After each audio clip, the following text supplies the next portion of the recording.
Magandang araw! So, nandito tayo ngayon sa Quezon Convention Center para sa 2nd Calabarzon Coffee Expo. Tara, let's!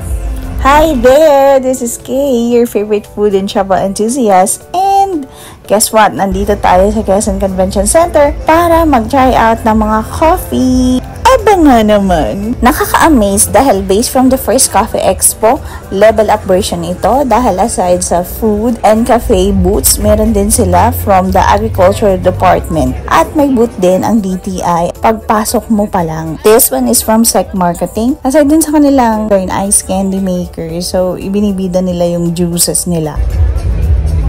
Damihan, babe.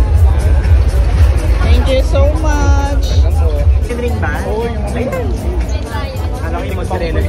Meron na silang deep fryer. At syempre, hindi mawawala ang Johnny.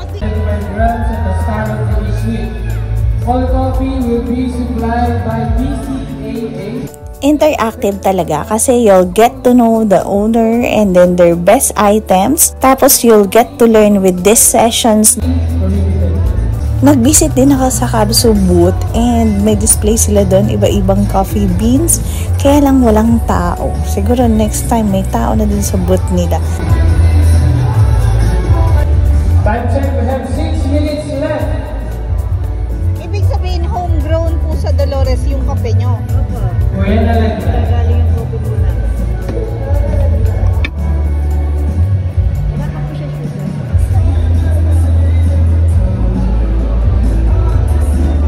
First time niya pong sumali dito. Ano po, mag 3 years na po kasi. Last year po,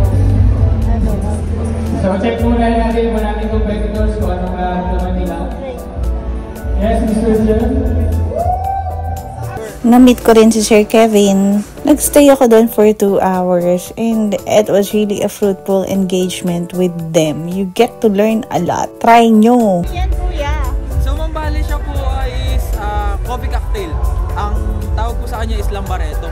So, made po siya sa coffee na may coffee liquor.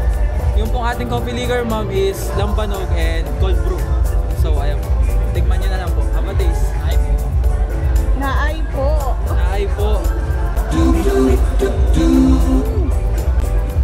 May punch. Pero pag ganun mo, pag sip mo, alam mo na lang ba, no? Meron po talaga siyang aroma. Na may, Pero sa dulo, it's coffee. yes.